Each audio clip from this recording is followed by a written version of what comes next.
네, 안녕하십니까. 오랜만에 인사드립니다. 지독한 청년입니다. 채널명을 변경하고서 처음으로 영상을 업로드하게 되었는데요. 돈 얘기하는 30대 직장인으로 새롭게 시작한 만큼 여러분들에게 유용한 정보 전달할 수 있도록 노력하겠습니다. 그럼 오늘은 제가 1년 만에 5천만 원을 저축한 비법 총 9개의 통장 활용법에 대해서 설명드려 보도록 하겠습니다. 썸네일에서 보신 것처럼 저는 9개의 통장을 보유하고 있습니다. 적금 풍차 돌리기를 한 것도 아니고요. 그렇다고 예금을 거치해 두었던 것도 아닙니다. 오로지 그냥 정기 적금 및 자유 적금으로만 모았습니다. 다른 유용한 저축 활용법보다는 쉽고 간단하고 명료하게 실질적으로 쌓이는 금액이 눈에 보이기 위함이었습니다.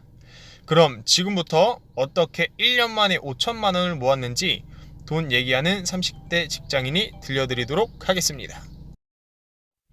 첫 번째로 월급 통장입니다. 원래는 농협중앙회를 사용하다가 대출받을 일이 생기면 조금이라도 금리를 낮춰보기 위해서 1금융권으로 옮겨 담았습니다.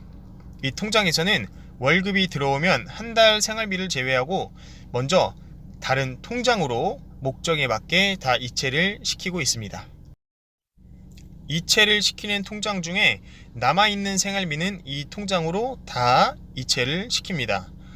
이 통장은 제가 딱 하나 사용하는 신용카드를 납부하기 위한 자동이체를 걸어놓은 예적금 통장이라고 보시면 될 거예요. 신용카드 한도가 낮기 때문에 현금 사용한 일이 생기면 가끔 빼서 사용하기도 합니다. 신용카드와 현금 사용률의 비율은 대략 7대3 정도? 현금이 3이고 신용카드가 7 정도 되는 것 같네요. 네, 그리고 저축 통장 중에 첫 번째로 이체시키는 통장인 지금 보시는 SC제일은행 마이줌 통장입니다. 이 통장 같은 경우에는 예금을 해놓은 설정 금액까지는 금액의 1.2%의 금리를 적용시켜주며 추가적으로 설정해 놓은 금액에 한해서는 0.7% 적용을 시켜주네요. 변동금리지만 이자가 한 달에 약 3만원 정도 발생되는 것 같더라고요. 다음으로는 저축통장입니다. IBK 저축은행 정기 적금 상품입니다. 아시다시피 저축은행은 2금융권으로 1금융권보다 이자가 높아요. 2년짜리이기 때문에 약 2.7%의 금리를 갖고 있는데 이체 금액이 낮아서 그런가 2년 모아도 한 30만원 정도 밖에 안 되는 것 같습니다.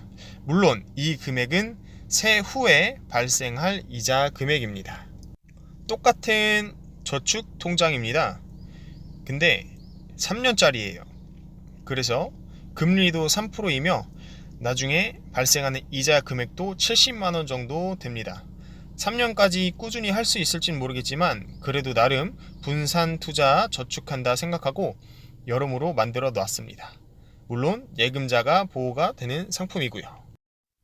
이번에는 누구나 다 분양 당첨을 위해 내 집 마련을 노리시는 분들이라면 청약통장 하나쯤은 갖고 계실 겁니다. 저 또한 2012년부터 간헐적으로 저축을 해왔지만 1순위로 접수 가능한 금액과 기간은 확보를 했습니다. 그래도 기혼자도 아니고 점수도 워낙 낮기 때문에 사실 당첨될 확률은 거의 없다고 봐야죠. 그래도 신랄 같은 희망을 가지고 버리기는 아까워서 유지하고 있습니다. 자, 이번에는 CMA 통장입니다. 아시는 분들은 다 아실 텐데요. 매월, 매일마다 이자가 발생하여 쌓이는 금융사의 입출금 통장입니다. 입출금은 말 그대로 언제든지 원할 때 입금 혹은 출금이 가능하다는 뜻이겠죠. 물론 체크카드 발급도 된답니다. 이런 통장은 비상금으로 활용하기에 좋은 것 같아요.